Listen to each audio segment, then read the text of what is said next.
नमो अरिहन्ताणं नमो सिद्धाणं नमो आयर्याणं नमो उवज्झायाणं नमो लोये सव्वसाहोणं एषु पञ्च नमुक्कारो सव्वपावप्पणासनो મંગલાણં ચ સવ્વે સિંબડમં હવૈ મંગલમ. સરસ મજાના આપણે દુહાના અર્થની અંદર વિચારણા કરતા હતા અને એ જ અંતર્ગત આપણે આગળ વધીએ. આપણે 7 દુહાના અર્થ કર્યા હતા અને આગળ વધીએ. નહીં વર્ણાદિક યોજના અર્થાવહ ગ્રહોય નો ઇન્દ્રિય પંચ ઇન્દ્રિયે વસ્તુ ગ્રહણ કઈ જોય. અન્વય વ્યતિરેકે કરી અંતર મુહૂર્ત પ્રમાણ પંચેન્દ્રિય મનથી હોય ઇહા વિચારણ જ્ઞાન વર્ણાદિક નિશ્ચય વસે સૂર નર એહિ જવસ્ત પંચ ઇન્દ્રિય મનથી હોય ભેદ અપાય પ્રશસ્ત. નહીં વર્ણાદિક યોજના. આપણે વાત કરી હતી કે વ્યંજનાવગ્રહ કોને કહેવાય. જો આની અંદર એક વસ્તુ ખ્યાલમાં રાખજો, આ જ્ઞાન પંચમીના દેવવંદના અર્થ જેમણે કર્મગ્રંથ કરેલા હોય એ લોકો ભાગ જોડાય, પેલો કર્મગ્રંથ કરેલો હોય એ લોકો ભાગ લઈ શકે છે. બીજા કદાચ કોઈક અંદર આવ્યા હોય તો કોઈ વાંધો નહીં, જ્ઞાન પ્રત્યેના બહુમાનથી પધાર્યા છે, અમને ખૂબ આનંદ છે. પણ કદાચ એ લોકોને સમજવામાં થોડી તકલીફ પડતી હશે એવું હું સમજી શકું. કારણ કે શબ્દ કર્મગ્રંથના પદાર્થો એટલે કે કર્મગ્રંથની અંદર પેલી 8 ગાથામાં આવેલું જ્ઞાનનું સ્વરૂપ એ અહીંયા ખૂબ વિસ્તારથી બતાવવામાં આવે છે. એટલે એને ખૂબ સમજવા માટે પ્રયત્ન કરજો.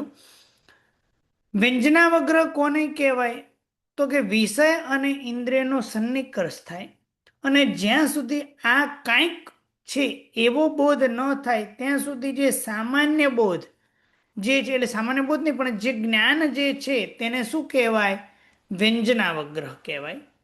અને પછી નહીં વર્ણાદિક યોજના, જેમાં આનો વર્ણ કેવો છે, આની ગંધ કેવી છે, આનો રસ કેવો છે, આનો શબ્દ કેવો છે, આવું કાંઈ પણ જાણ્યા વિના બસ માત્ર આ કાંઈક છે, માત્ર કેટલો બોધ, આ કાંઈક છે, તેને કહેવાય અર્થાવગ્રહ.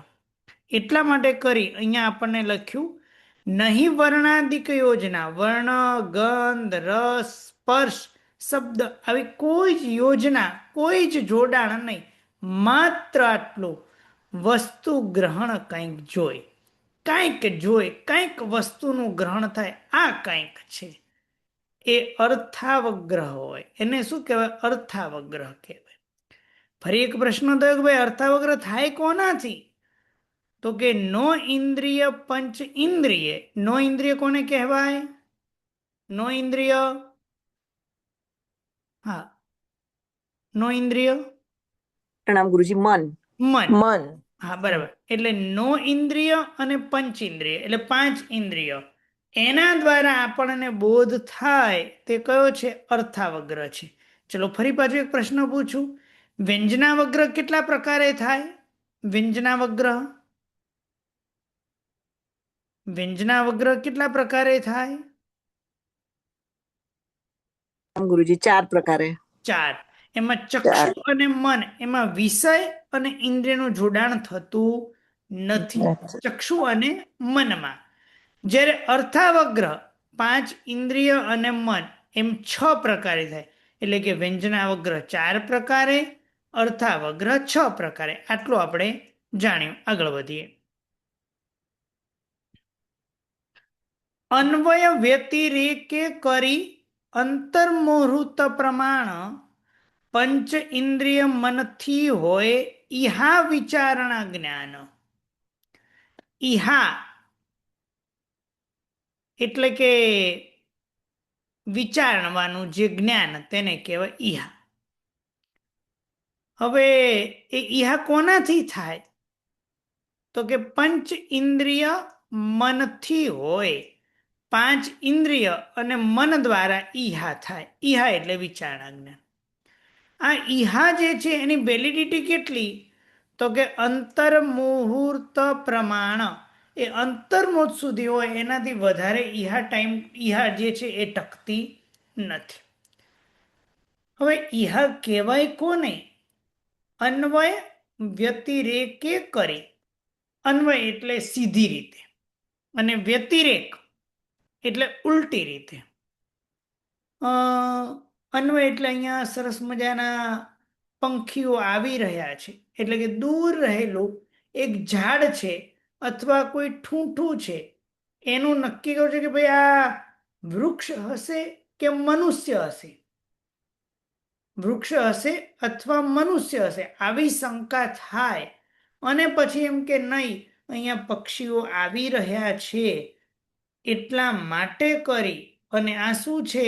વૃક્ષો હોવું જોઈએ. તો કે વૃક્ષ હોવું જોઈએ એને કહેવાય અન્વય વિચારણા. અને વ્યતિરેક વિચારણા એટલે ઉલટી વિચારણા. સાંજનો સમય છે એટલે કે અહીંયા મનુષ્ય તો ન જ હોવો જોઈએ, અને એકદમ સ્થિર છે એટલે મનુષ્ય ન હોવો જોઈએ. આવી ઉલટી રીતે વિચારણા, ઉલટી એટલે ઉલટા દૃષ્ટિકોણથી ઊંધી રીતે વિચારણા કરી કે આ વસ્તુ ન હોવી જોઈએ અને આ હોવી જોઈએ, આના નથી એટલે આ છે, એવી રીતે જે વિચારણા તેને કહેવાય વ્યતિરેક વિચારણા. અન્વય એટલે સીધી કે આવું આવું છે એટલે આ હોવું જોઈએ. એટલે અન્વય વ્યતિરેકે કરી ઈહા વિચારણા જ્ઞાન પાંચ ઇન્દ્રિય અને મનથી થાય અને અંતર્મુખ પ્રમાણ વાળી આ ઈહા જ્ઞાન છે. ઈહા થાય પછી અપાય નક્કી થાય. ઉદાહરણ તરીકે ફરી પાછું કર્મગ્રંથનું ઉદાહરણને આપણે યાદ કરીએ કે રાત્રિનો સમય હતો અને રાત્રિના સમયની અંદર રાત્રે સુતા સરસ મજાનું પુસ્તકનું વાંચન કર્યું અને બાજુમાં લેપટોપ પણ હતું. રાત્રે સૂઈ ગયા અને રાત્રે ઊંઘતા આમ હાથ અડ્યો એટલે વિષય અને ઇન્દ્રિયનો સન્નિકર્ષ થયો, તે વ્યંજનાવગ્ર. આ કંઈક છે એવો જે બોધ થયો તેને કહેવાય અર્થાવગ્ર. ઈહા આ લેપટોપ હોવું જોઈએ, પુસ્તક હોવું જોઈએ નહીં, આવી જે વિચારધારા, જે આવી વિચારણા તેને કહેવાય ઈહા. અને આપણે નિર્ણય કર્યો કે આ લેપટોપ છે, પુસ્તક નથી, આવી જે વિચારણા થઈ તેને આવો જે નિર્ણય થયો તેને કહેવાય અપાય. તૃપ્તિબેન, વિશેષ કોઈ પ્રશ્ન છે? ના સર, હા, ઓકે. મેં નથી કર્યું. એટલે આને કહેવાય અપાય, વસ્તુનો નિર્ણય. વર્ણાદિક નિશ્ચય વસે એટલે કે એનો વર્ણ કેવો છે, કારણ કે વસ્તુ જોયું એટલે એનો વર્ણ ખ્યાલ આવ્યો, એનો ગંધ ખ્યાલ આવ્યો, એનો રસ ખ્યાલ આવ્યો, એનો સ્પર્શ ખ્યાલ આવ્યો. વર્ણ, ગંધ, રસ અને સ્પર્શનો ખ્યાલ આવ્યો અને એ વર્ણાદિકના નિશ્ચય એટલે કે એનો વર્ણાદિકનો નિશ્ચય કર્યો.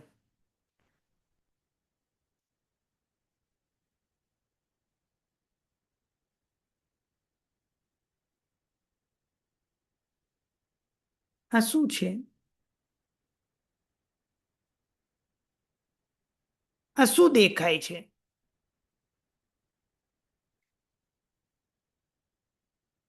અઘરા પ્રશ્નો કરું છું? ટેબલ પર મૂકવાનું કઈ સ્ટેન્ડ જેવું છે? Table weight, paper weight, coaster coaster poster. હવે ઇંગ્લિશ તો નામ મને ખબર નથી, પણ મારા દીકરા માટે લાવ્યો છું કે એનું થોડું ધ્યાન કેન્દ્રિત વગેરે થાય એના માટેની આ ગેમ છે. આ તો હમણાં હા, ગેમ પેલું, હા, હા, હા, બાજુમાં game પડી છે એટલે અત્યારમાં મને યાદ આવી છે. હા, હા, ગેમ પેલું. હા, એ ગેમ ને ઇંગ્લિશમાં શું કહેવાય નામ મને- સેન્ટરમાં મોકલવાનું, સેન્ટરમાં મોકલવાનું. બરાબર છે બરાબર છે. હવે મારે કઈ આ એક ગેમ નથી શીખવાડવાની, મારે તમને આ તો જે બાજુમાં પડ્યું હોય ને, શાસ્ત્રમાં વાત આવે કે શાસ્ત્રમાં કોઈ પણ જૂના જે ગ્રંથો હતા ને એમાં ઉદાહરણ તરીકે હંમેશા આપે ને તો શું આપે ખબર? ઘટ અને પટ. કયું ઉદાહરણ આપે? ઘટ અને ઘટ પટ. અને પટ. ઘટ એટલે ઘડો, ઘડો. ઘડો અને પટ એટલે કપડું. કપડું. કેમ આ બે જ ઉદાહરણ આપે? આ જ ઉદાહરણ. ઇઝીલી મળી જાય. ના, કારણ કે ભણાવનારો હોય એટલે ભણાવતા એટલે બાજુમાં પાણીનું માટલું હોય કે ના હોય, ઘડો હોય, અને અહીંયા કપડું હોય કે ના હોય. કપડું હોય. આ બે એટલે દેખાય ઘડો. એટલે ઉદાહરણ આપે. હવે મારામાં શું, મારે તમે લગભગ મારું ઉદાહરણ દેખો છો ને તો ઘણા ટાઈમથી જોડાયેલા હોય, પેનનું હશે. હા ડસ્ટર. ડસ્ટરનું હોય છે. હા, કેમ? હવે જે બાજુમાં આવે એ ઉદાહરણ લીધું, આજે વળી આ હાથમાં આવી ગયું. હવે હું એમ કહું કે તમને આ વસ્તુ દેખાય છે કે આનો કલર ને આકાર દેખાય છે? વસ્તુ દેખાય છે. કલર આકાર બધું દેખાય. બધું દેખાય. ના, વસ્તુ ખરેખર આપણને આંખ છે ને ખાલી આકાર અને રૂપ જ જુએ છે. કારણ કે એ તો આપણે કલ્પ્યું કે ભાઈ આવા આકાર વાળું જે હોય એને માઉસ કહેવાય. હમ બરાબર છે? એ તો આપણે કહ્યું કે આવો આકાર હોય એને આંખ કહેવાય, એ તો આપણે કલ્પી દીધું છે. અમે વસ્તુ હકીકત એનો જ વ્યવહાર કરીએ છીએ. એટલે આપણને તો વર્ણ, ગંધ, રસ અને સ્પર્શ દેખાણા અને એના આધારે નિર્ણય થયો. એટલા માટે એમને આંખ, કાન, નાક, મોં એના દ્વારા આપણે શું કર્યું? તો લખ્યું વર્ણાદિક નિશ્ચય વસે. વર્ણ વગેરેનો દાખલા તરીકે આપણે નિર્ણય કરીએ, કોઈ પણ જગ્યાએ આપણે નિર્ણય કર્યો કે ભાઈ આ સ્નેહલબેન છે અથવા લીનાબેન છે, કેવી રીતના નક્કી કર્યો? કે ભાઈ આવા આવા આકાર વાળા અને આવા રૂપ વાળા જે હોય એ સ્નેહલબેન છે, લીનાબેન છે, કે એવું આપણે નક્કી કરીએ છીએ ને. બાકી એમને તો કઈ નક્કી નથી. એટલે વર્ણાદિકનો આપણે શું કર્યો? નિશ્ચય કર્યો. શું કર્યો? વર્ણાદિકનો નિશ્ચય કર્યો અને એના વશે એટલે એના આલંબન દ્વારા નક્કી કર્યું કે ભાઈ આ સૂર એટલે આ દેવતા છે, આ મનુષ્ય છે, આ એ જ વસ્તુ છે, બીજી કોઈ વસ્તુ નથી. આને કહેવાય નક્કી કરવું, નિશ્ચય કરવો કે આ દેવ છે, આ મનુષ્ય છે, આ જ વસ્તુ છે. આવો નિર્ણય કરવો તેને કહેવાય અપાય. એને શું કહેવાય? અપાય. અને પૂછવામાં આવ્યું આ અપાય ભેદ પ્રશસ્ત. ખૂબ સારો છે, કારણ કે નિર્ણય થાય છે એટલે પ્રશસ્ત એટલે સારો ભેદ છે મતિ જ્ઞાનનો. પૂછ્યું ભાઈ આ શાના દ્વારા થાય? તો કે પંચ ઇન્દ્રિય મનથી હોય. 5 ઇન્દ્રિય અને મન દ્વારા શું થાય છે? તો કે અપાય થાય છે.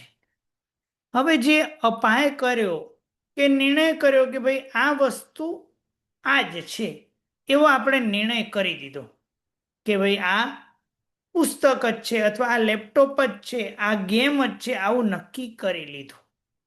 અને એ જે નિર્ણય નક્કી કર્યો એને અંતર્મુહૂર્ત માટે જે ધારી રાખવું કાં તો એને ધારી રાખવું તેનું નામ કહેવાય ધારણા. ધારણા જે છે એના પાછા 3 પ્રકાર. જે ધારણા છે તેના કેટલા પ્રકાર છે? 3 પ્રકાર છે. પૂછવામાં આવ્યું કઈ કઈ ધારણાના? તો કે અવિચ્યુતિ,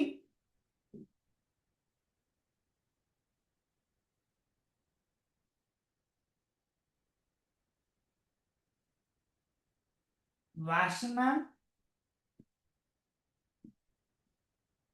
અને સ્મૃતિ. કયા 3 ભેદ છે? અવિચ્યુતિ, વાસના અને સ્મૃતિ. અવિચ્યુતિ, ચ્યુતિ, વિચ્યુતિ એટલે કે વિચ્યુતિ એટલે પડી જવું. અવિચ્યુતિ પડવું નહીં, એના એ ઉપયોગમાં રહેવું, એનું નામ કહેવાય અવિચ્યુતિ. અને આ અવિચ્યુતિના આધારે આત્મામાં સંસ્કાર પડે. અવિચ્યુતિના આધારે શું પડે? આત્મામાં એક સંસ્કાર પડે, તેને કહેવાય વાસના. અને એ સંસ્કાર કેવા પડ્યા એના આધારે આપણને એમ કહેવાય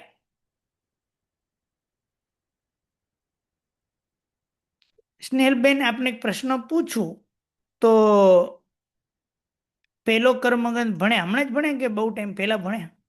ના, હમણાં જ ભણ્યા. બધું યાદ છે? લગભગ. હા, પણ છતાં પણ પાછા 2 ઊંડા પ્રશ્ન પૂછો તો ફરી પાછું જતું રે ખરું એવું હા થાય. જતું રે ખરું. પણ 10 વર્ષ પહેલા ઓલા છાયાબેન સાથે ઝઘડો થયો હતો, એ યાદ ખરો? હા એમાં તો બહુ જ હા મને હા બહુ જ. છાયાબેન ઉપલક્ષણ છે, મને ખબર નથી, હું એમને હા હા બોલું છું ના ના છાયાબેન. હા સાચું એટલે હા હા કોઈકની સાથે ઝઘડો થયો હોય, કોઈકે આપણને આમંત્રણ 20 વર્ષ પહેલા આમંત્રણ ના આપેલું યાદ રહ્યો, ઓલો હા 20 વાર ગોખેલો કર્મગ્રંથ ભૂલાઈ જાય. હા કારણ કે હા એ આપણને તો છે ને એના સંસ્કાર વાસના જે છે એ સંસ્કાર કેવા પડ્યા છે કે કોઈકની સાથે વેર ભાવના હોય, આવા સંસ્કારો એ બધા આપણે મજબૂત અકબંધ રાખીએ છીએ. અને જે યાદ રાખવાનું છે એને સંસ્કાર બરાબર પાડતા નથી. એટલે કેવા સંસ્કાર પડ્યા છે એના આધારે આપણને કાલાંતરે યાદ આવે, અમુક ટાઈમ પછી યાદ આવે તેને શું કહેવાય? સ્મૃતિ. એટલે આપણે અમુક ટાઈમ પછી યાદ આવે તેને શું કહેવાય? સ્મૃતિ. હવે હું પૂછું, આ વાસના કોના કારણે? ધારણાના કારણે. એટલે અવિચ્યુતિના કારણે. અનિશ્ચિતના અવિચ્યુત એટલે કારણે. અવિચ્યુતિ ધારણા જ છે, પણ એટલે હમ અવિચ્યુતિના કારણે આ વાસના ધારણા છે. અભ્યાસ. એટલે આમ જોવા જાઓ ને તો આ કાર્ય કારણ છે. એક મિનિટ સમય આપજો.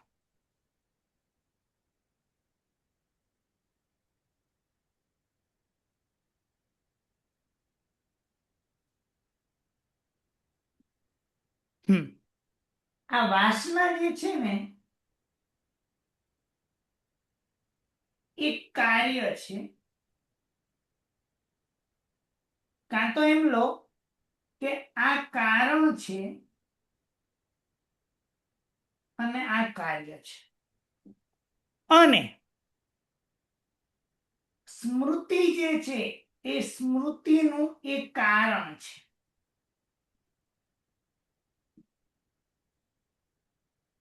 સ્મૃતિનું કારણ અને અવિચ્યુતિની કારણ એ કોણ છે? તો કે વાસના છે. આત્મામાં આપણે જે સંસ્કાર પાડીએ તે. હવે એને અહીંયા લખેલા પ્રમાણે જોઈ લઈએ. નિર્ણિત વસ્તુ સ્થિર ગ્રહે કાલાંતર પણ સાચ પંચેન્દ્રિય મનથી હોય ધારણા અર્થ ઉવાચ નિશ્ચય વસ્તુ ગ્રહે છતે સંતત ધ્યાન પ્રકામ અપાયથી અધિકે ગુણો અવ્યુચિતિ ધારણા ઠામ અવિચ્યુતિ સ્મૃતિ તણુ કારજ કારણ જેહ સંખ્ય અસંખ્ય કાલજ સુધી વાસના ધારણ તેહ.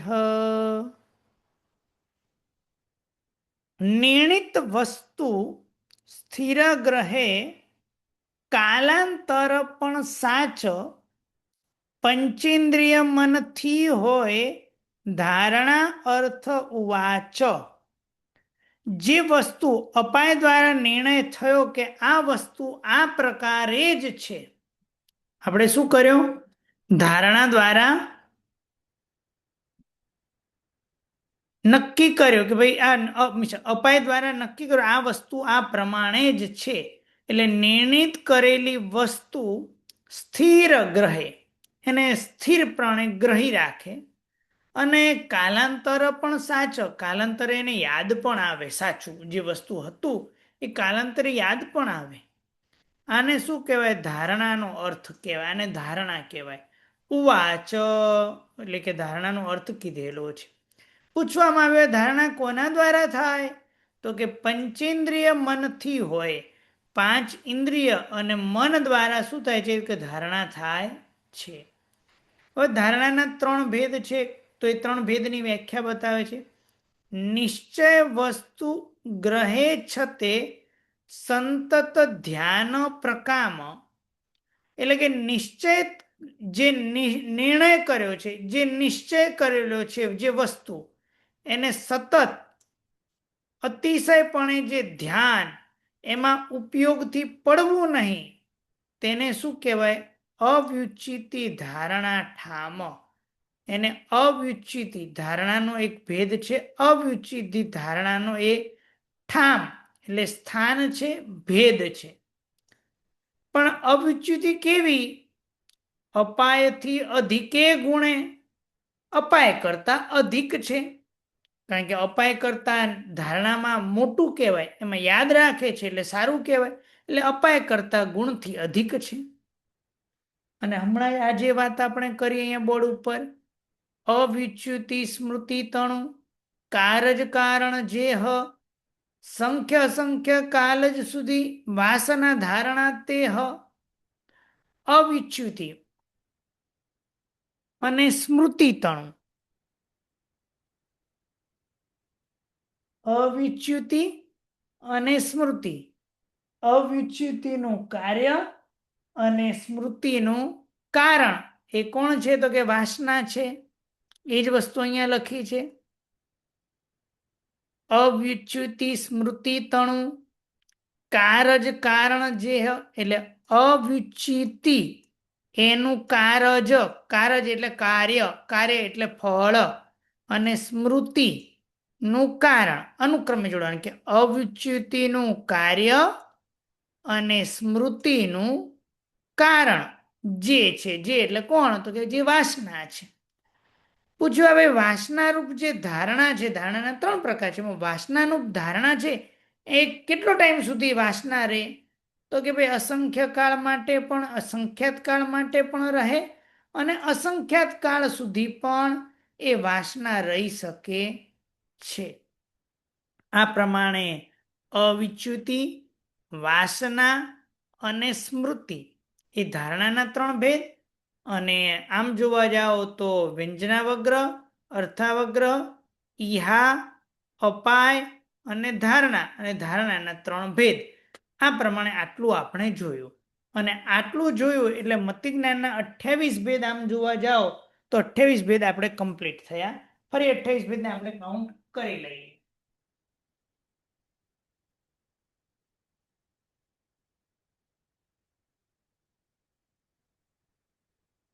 વ્યંજનાવગ્રહ 4 પ્રકારે, અર્થાવગ્રહ 4 પ્રકારે,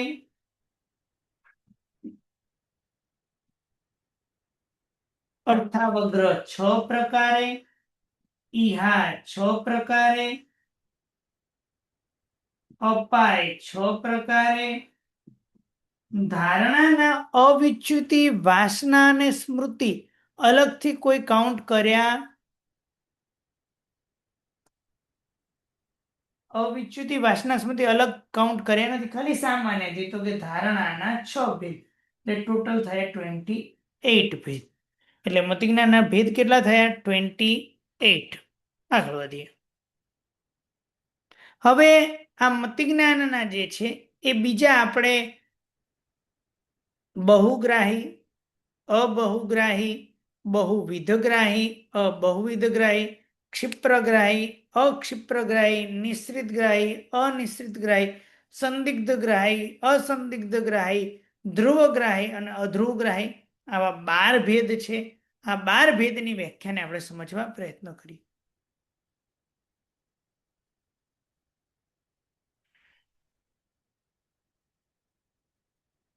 એમાં જાતિ સ્મરણ જ્ઞાન આપણને થાય છે. કયું જ્ઞાન થાય?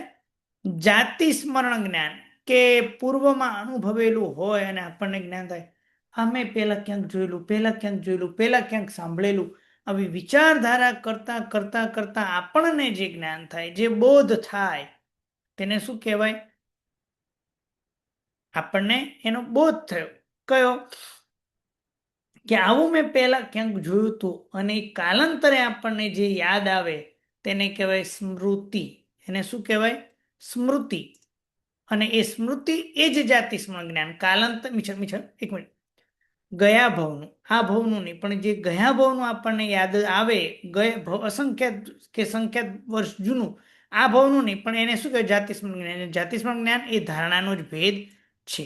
અહીંયા બધા પૂર્વોત્તર દર્શન દ્વય વસ્તુ અપ્રાપ્ત એકત્વ. પૂર્વ અને ઉત્તર, જે પહેલા જોયેલું હતું અને અત્યારે જોયું, આ એ જ છે મેં જે પહેલા જોયું હતું, એટલે પૂર્વમાં જોયું અને ઉત્તર એટલે અત્યારમાં એ દર્શન દ્વય. વસ્તુ અપ્રાપ્ત, આ ભાવમાં તો મને પ્રાપ્ત થઈ જ નથી, અને અપ્રાપ્ત વસ્તુમાં પણ મને એવો બોધ થયો કે આ એકત્વ, આ એક જ છે, જુદું નથી. આ પહેલા મેં જોયું તું એ જ છે, જુદું નથી. અને આવું કેવું અસંખ્ય કાલે તેહ, આવું અસંખ્ય કાળે જે પણ થાય તે જાતિ સ્મરણ, એટલે જાતિ સ્મરણ જ્ઞાન છે, એ સ્વરૂપ આ તત્વ છે. અને શું કહેવાય? જાતિ સ્મરણ જ્ઞાન કહેવાય છે. પારુલબેન, વિશેષ કોઈ જિજ્ઞાસા છે? હા, એક તમે કયું કહેવાય આગળ જે હતું ને, નિર્ણિત વસ્તુ સ્થિર રહે કાલાંતર પર સાચ, સંચિંતથી મન હોય ધારણા અર્થ હોવા જ. એ હતું ને જે કાલાંતરે પણ સંતત ધ્યાન પ્રકામ જે છે ને, હા, એ મને સંતત, નથી ખ્યાલ આવ્યો. હા, સંતત એટલે સતત, અને પ્રકામ હા. એટલે અત્યંત. જે એકાગ્રતા, ધ્યાન એટલે એકાગ્રતા, તેને શું કહેવાય? અવિચ્યુતિ. કે જે સતત ધ્યાન એકાંત હા, એટલે કે એકાગ્રતા. અત્યંત હા. સતત હા. એકાગ્રતા, તેને કહેવાય અવિચ્યુતિ. અચ્છા. બરાબર? અત્યંત બાકી સતત પ્રશ્નોત્તરી પછી લઉં એકાગ્રતા. છું હમણાં. એક ઓકે, વખત પતાવી દઉં. સોરી, એ વાત છે. હાજી.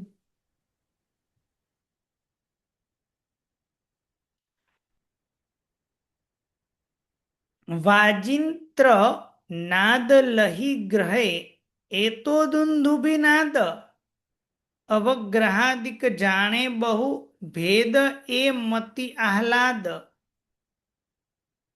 દેશ સામ એટલે કે મંદિર હતા, અને મંદિરની અંદર અનેક પ્રકારના વાજિંત્ર વાગતા હતા, અને વ્યક્તિ એમ કહી દે કે ભાઈ આ દુંદુભીનો નાદ છે, આ ખંજરીનો નાદ છે, આ ઢોલકનો નાદ છે.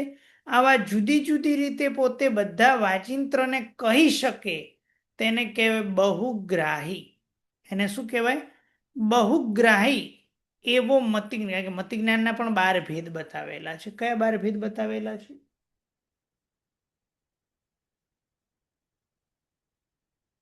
કારણ કે આના જ પાછા 28 ને 12 વડે આપણે ગુણીશું.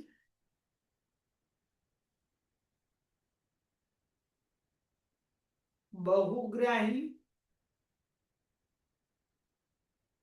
અબહુગ્રાહી,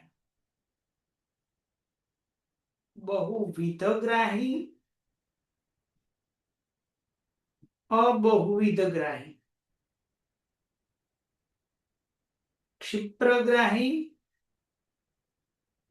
અક્ષિપ્રગ્રાહી, નિશ્રિતગ્રાહી, અનિશ્રિતગ્રાહી,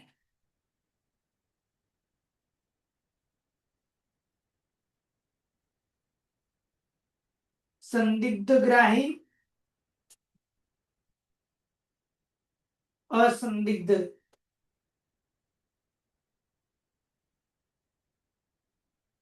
ધ્રુવગ્રાહી,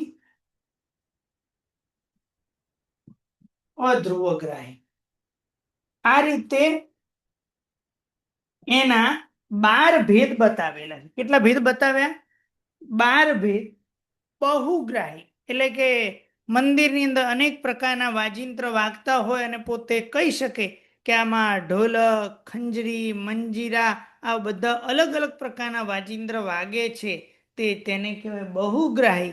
અને એમાં એકાદ બે ને જાણે, કાં તો જાણે ખરે ભાઈ દેરાસરમાં વાગે છે, શું વાગે છે કઈ ખબર પડતી નથી, તેને કહેવાય અબહુગ્રાહી. તો એની બેની વ્યાખ્યા આપણે જોઈએ. વાજિંત્ર એટલે કે દેરાસરની અંદર વાજિંત્ર વાગી રહ્યા છે, અને વાજિંત્રનો નાદ લહી, વાજિંત્રનો નાદ સાંભળી અને પોતે ગ્રહે, અહો એ તો દુંદુભી નાદ, આ તો દુંદુભીનો નાદ છે, આ તો ખંજરીનો નાદ છે, આ તો ઢોલકનો નાદ છે, આવું જે ગ્રહે, તેને અવગ્રહાદિક જાણે બહુ, એટલે કે અવગ્રહ આદિ જાણે. પણ કયો એને કહેવાય? બહુ. એને કહેવાય બહુ ભેદ. તે મતિ આહલાદ, એ મતિનો આહલાદ છે, મતિ જ્ઞાનનો આનંદ છે. આમ ખબર પડે, આહા આવું આવું મને ખબર પડી કે આ ઢોલક વાગી રહ્યા છે, ખંજરી વાગી રહી છે, મંજીરા વાગી રહ્યા છે, ઓર્ગન વાગી રહ્યો છે, પિયાનો, એટલે કે આ ખબર પડે એ મતિ જ્ઞાનનો આનંદ થાય છે. દેશ સામાન્ય વસ્તુ ગ્રહે, ગ્રહે તદપી સામાન્ય, શબ્દ એ નવ નવ જાતિનો, એ બહુમતીમાન. શબ્દ જે છે એ પોતે જાણે છે. દેશ સામાન્ય વસ્તુ છે, એટલે કે સામાન્યથી દેશ જે છે, દેશ સામાન્ય વસ્તુ ગ્રહે, વસ્તુ છે પણ સામાન્ય તેને ખબર પડે કે ભાઈ સંગીત વાગી રહ્યું છે. શબ્દ એ તો નવો નવો જાતિનો છે, શબ્દ તો નવા નવા જાતિના છે. એ કયો સ્વર ગાઈ રહ્યા છે, સંગીતના જાણકાર હોય એને ખબર પડે કે ભાઈ આ ઊંચો છે, નીચો છે, પંચમ સ્વર છે કે કયો સ્વર છે, એ સંગીતના જાણકાર હોય એને ખબર પડે. પણ શબ્દ એ નવ નવ જાતિનો, તો પણ સામાન્યથી પોતે ગ્રહે, કે દેશથી સામાન્ય વસ્તુ છે, તો તેને શું કહેવાય? અબહુમતીમાન. એને અબહુગ્રાહી મતિ જ્ઞાન છે એવું તું માન, એવું તું એને તું જાણ.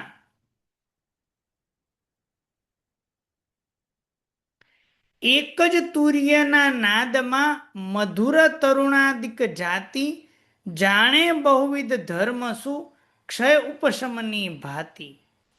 મધુરતાદિક ધર્મમાં ગ્રહવો અલ્પ સુવિચાર, અબહુવિધ મતિ ભેદનો કીધો અર્થ વિસ્તાર. એટલે આપણે બહુગ્રાહી, અબહુગ્રાહી આવા બે જ્ઞાન જોયા. હવે આગળ કે છે બહુવિધગ્રાહી, અબહુવિધગ્રાહી. જાણે ખરા, જાણે ખરા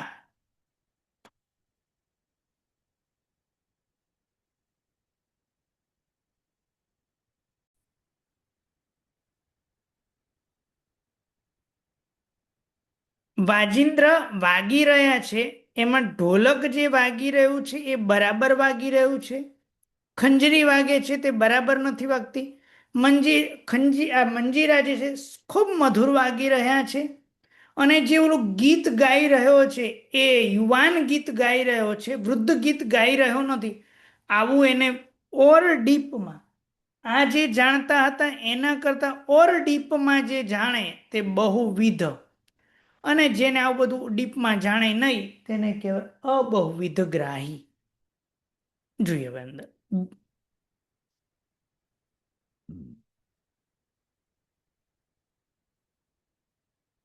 એક જ તુર્યના નાદમાં એક જ વાજિંત્ર વાગી રહ્યું છે, એ વાજિંત્રના નાદમાં પોતે જાણી શકે કે ભાઈ આ મધુર અવાજ છે, આ તરુણ વ્યક્તિ ગાઈ રહ્યો છે, આવી અલગ અલગ જાતિથી પોતે જાણે તેને કહેવાય શું? બહુવિધ ધર્મ. શું?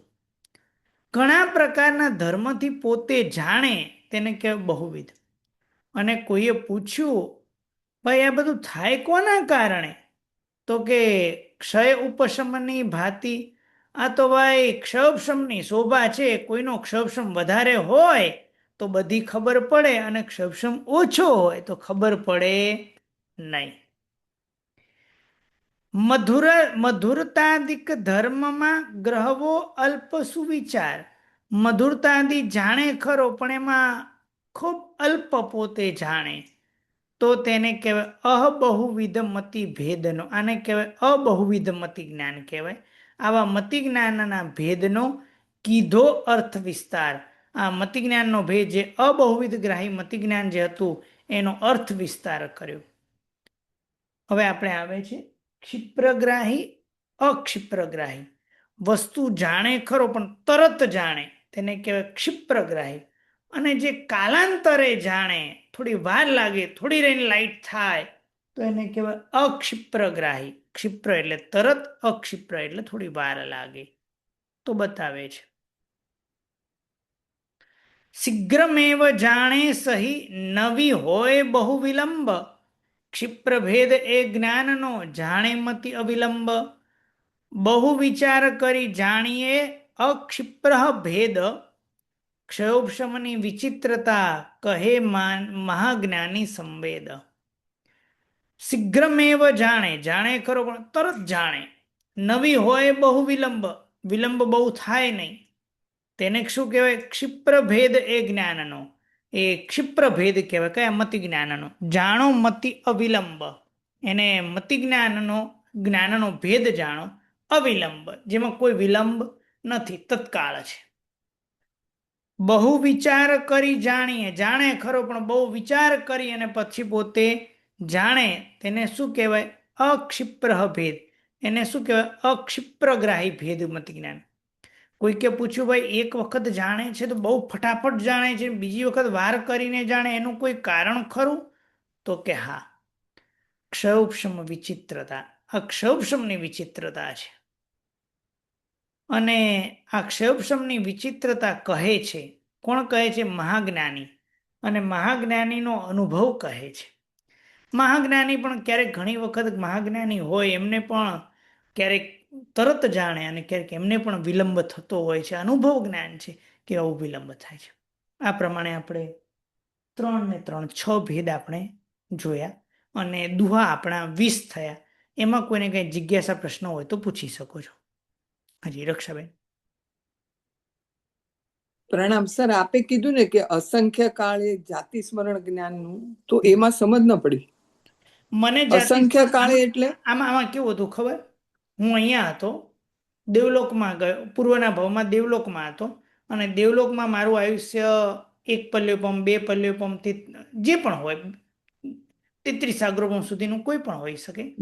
અને એ દેવભાવનું મને અસંખ્યાત વર્ષ જૂનું મને જ્ઞાન યાદ આવ્યું.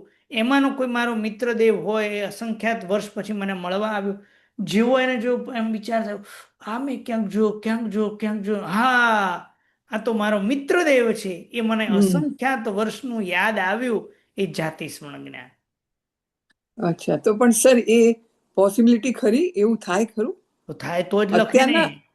હા સર, થાય તો જ લખે ને, ન થાય થોડું લખે. ના, અત્યારના ટાઈમમાં એવું નહીં ને. અત્યારના તો હવે આપણે અત્યારના કાળમાં થઈ શકે જાતિ સ્મરણ જ્ઞાન, એમાં કોઈ પ્રોબ્લેમ નથી. થઈ ઘણા શકે. બધા કિસ્સા સાંભળવા મળે છે જાતિ સ્મરણ જ્ઞાનના. અચ્છા, બરાબર. ઓકે જી સર. હાજી રશ્મિબેન. પ્રણામ સર. પ્રણામ. પ્રણામ સર. સર, આપણે આમ તો મતિ જ્ઞાનના આપણે 28 જ ખમ્માસણા કરીએ છીએ, તો આ 28 ખમ્માસણા જ આની અંદર બધા 360 કેટલા કઈ ભેદ છે બધા બતાવ્યા છે. બધું બતાવ્યું છે. એટલે આની અંદર અત્યાર સુધી આવી રીતે તો કોઈ દિવસ વિચાર્યું જ નથી ને કર્યું બી નથી. જયારે કર્મગ્રંથ એક કર્યો છે છતાં પણ આ ઉઘાડ થયો જ નતો. આપની ખૂબ અરે લક્ષ્મી સુરેશ્વરજી મહારાજનો આપણા ઉપર કેટલો ઉપકાર કે આખું 5 જ્ઞાનનું સ્વરૂપ આ દેવવંદનમાં બતાવ્યું. પણ સર અમને તો એટલું અમને બધું- ઉઘાડ કરવા માટે હા બોલો. અમને ઉઘાડ કરવા માટે તો આપનો જ ઉપકાર છે ને, કે અમને તો આવી રીતે કરેલો થતો તો પણ આ ખબર નથી કે આની અંદર આવી રીતે બધું લેવાનું. બસ જ્ઞાન પાછમાં આવે ત્યારે આપણે ખમાસણ 28 કરી લઈએ, એટલું એટલે થઈ જાય, બસ પૂરું. પછી પણ એ પ્રભુના વચનોને, એ નંદી સૂત્રના વચનોને લક્ષ્મી સુરેશ્વરજી મહારાજે દેવવંદનની અંદર ગૂંથ્યું. કેટલો જ્ઞાનનો ઉઘાડ કેટલો અંદર કરેલો છે. અને સર તમે એવું બી કહ્યું હતું કે એના 28 ભેદ છે, 360 છે, અને કઈક બીજા બી 300 ઉપર બી છે. આવશે બધું જ આવવાનું. એટલે બધા ભેદ અલગ અલગ આમાં આવી જશે એમ. આર્યા 28 32 દુગ 340 જે હ. ઓહ, અચ્છા. બરાબર છે. એટલે અંદર બધા ભેદ આવી જશે. ઓકે, પ્રણામ સર. પારુલબેન. પ્રણામ ગુરુજી. 2-3 પ્રશ્ન છે. એક તો શરૂઆતમાં જે નહીં વર્ણાદિક યોજના કીધી ને, એ બરાબર નહીં સમજાયું. જેમાં કોઈ વર્ણાદિનું યોજન નહીં કે ભાઈ આ લાલ કલર છે, આ પીળો કલર છે, એવું કોઈ જ વર્ણનું જોડાણ નથી ત્યાં. ઓ, યોજન એટલે જોડાણ છે. હા, કોઈ જોડાણ નથી. હા. અને પછી જે બીજું આપણે કાલાંતર સાચ કીધું ને આપણે. દરેક જિજ્ઞાસુને હું ખાસ કહીશ કે પ્રશ્ન પૂછો ને તો આપણે લખી રાખો ને, તો એક દુહા નંબર સાથે અહીંનો જે નંબર છે ને એને એક નોંધી લેવો. એટલે મને પણ ઈઝુ પડે, કારણ કે આમાં શું મારે એટલો ક્ષેપક્ષમ નથી. આપ લાઈન બોલો તરત મને યાદ આવી જાય કે આ જ લાઈન છે. નાના મિચ્છામિ દુક્કડમ ગુરુજી. કોઈ પ્રોબ્લેમ. અને આજે મેં લખ્યું નથી, પણ જે ધારણા અર્થ ઉવાચની પહેલા છે કે નિર્ણિત વસ્તુ સ્થિર ગ્રહે કાલાંતર પણ સાચ. એ કાલાંતર થી કેટલો કાળ કે છે ત્યાં આગળ? એ તમને નિર્ણિત વસ્તુ એ કાલાંતરે પણ સાચ, કારણ કે એની અંદર આ ધારણાની વાત છે. ધારણા અંદર સ્મૃતિ આવે એટલે અસંખ્ય કાળ આવી શકે. અસંખ્ય. તો અને એમાં વધુ ધારણામાં વધુ બીજો વધુ વધુ વધુ બરાબર. તો ધારણામાં જ આપણે અવિચ્યુતિ અને સ્મૃતિનો કાળ કેટલો? કારણ કે વાસનાનો કાળ અસંખ્ય કીધું ને ગુરુજી. અવિચ્છિતિ લગભગ છે ને એ અંતર્મુખ સુધી ચાલે, અને અને સ્મૃતિ સ્મૃતિ તમે જેટલું ચલાવો એટલું, કે તમે કેટલું યાદ આવ્યા કરે છે. એટલે એક ભાવ પૂરતું આપણે સમજી શકીએ, બરાબર? હા હા, એ નહીં, જાતિ સ્મરણ જ્ઞાન થાય સ્મૃતિ જ્ઞાન છે. ઓ એ બી એટલે આ પ્રીવિયસ ભાવ પણ આવી જાય, હા હા સ્મૃતિમાં જ આવશે એ. હા, એ સ્મૃતિમાં જ આવશે કે યાદ આવ્યું ને તમને પ્રીવિયસ ભાવ. તો બી સંખ્યાત કાળ કહીશું ગુરુજી? નહીં નહીં નહીં, સંખ્યાત અસંખ્યાત ભાવ સુધી વાસના રહી શકે. સંખ્યાત અસંખ્યાત ભવની અસંખ્યાત અસંખ્યાત વર્ષની સુધી વાસના હોઈ શકે. સંખ્યાત અને અસંખ્યાત વર્ષની આપણને સ્મૃતિ થઈ શકે. સ્મૃતિ વર્ષની. ઓકે ઓકે જી, બસ એ. ધન્યવાદ ગુરુજી, પ્રણામ. સ્નેહલબેન હા, પ્રણામ સર. પ્રણામ. વાસનામાં છે પ્રશ્ન. આપણે એવું કીધું કે જૂનું ખરાબ, એટલે મને નેગેટિવિટી વાળું વધારે યાદ રહે ને પોઝિટિવ વાળું. એવું કોઈ બને છે બી ખરું કે પોઝિટિવ વાળું એટલે આપણે ગાથાઓ બહુ કરી હોય ને એમ તેમ, પછી યાદ સ્વાધ્યાય ના કરીએ તો ભૂલી જવાય છે, પણ ફરી પાછું કોક ગાય કરે, કોઈ બોલે કરે તો પાછું યાદ આવી જાય કે હા અમે કર્યું તું એમ તેમ એમ. તો જે નેગેટિવ વાળું છે એ યાદ રહી જાય છે, તો એને દૂર કરવું હોય તો શું ઉપાય કરવાનો? કારણ કે આ તો બહુ ચાલવાનું ને. હંમેશા એક એવો નિયમ છે, જેને ખૂબ ઘૂંટેલું હોય ને પણ ખૂબ આમ. સ્નેહલબેન, તમે નવકાર ક્યારે ભૂલી ગયા બન્યું ખરું? ના, કેમ? ના, ક્યારેય નહીં. ના, એટલે આમ ભૂલી ના જાવ નવકાર?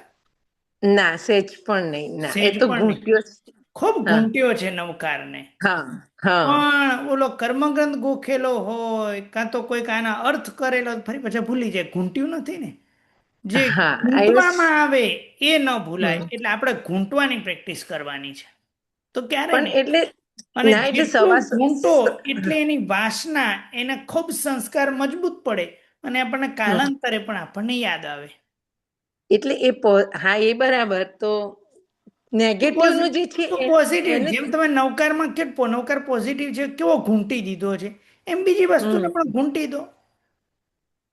અચ્છા, પણ એટલે પછી આગળ નવું નથી ભણાતું, પછી જૂનામાં એવું ઘૂંટવામાં પડ્યું ને. આ જેમ કર્મગ્રંથ, પહેલો કર્મગ્રંથ કર્યો, બરોબર. હવે આ તો કર્મગ્રંથ જ છે ને, આમ જોવા જાવ તો. હા, એ કર્મગ્રંથ જ છે, એટલે આ તો કર્મગ્રંથને આપણે ઘૂંટીએ જ છીએ અત્યારમાં. પણ અત્યારમાં પહેલા આપણે દેવેન્દ્ર સૂરી મહારાજના વચનોનું અવલંબન લીધું હતું. અત્યારે આપણે લક્ષ્મી સૂરી મહારાજના વચનોનું અવલંબન લઈએ છીએ.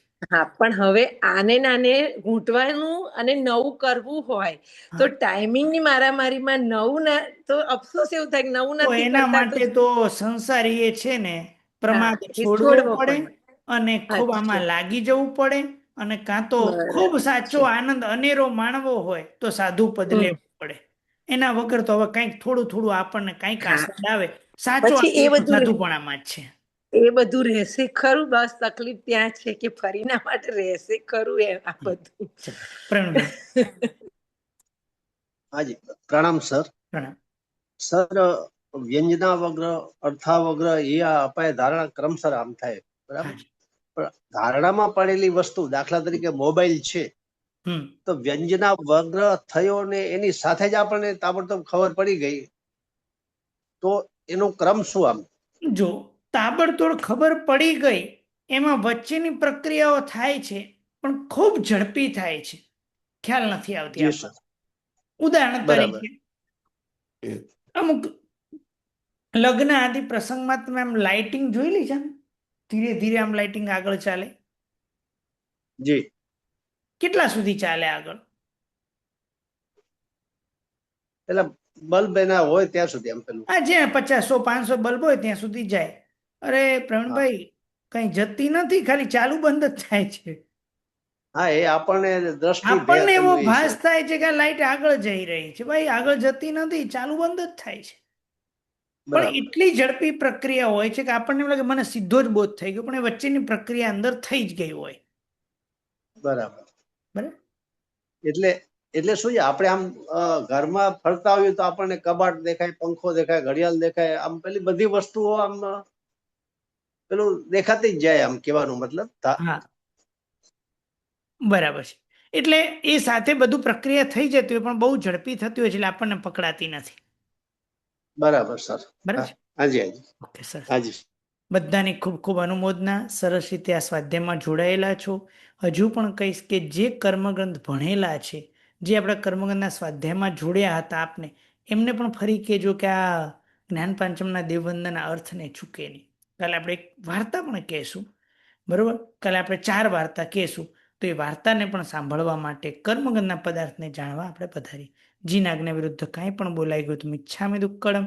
સર્વમંગલ માંગલ્યમ સર્વ કલ્યાણ કારણમ પ્રધાનમ સર્વધર્માણમ જૈનમ જયતિ શાસનમ. પ્રણામ.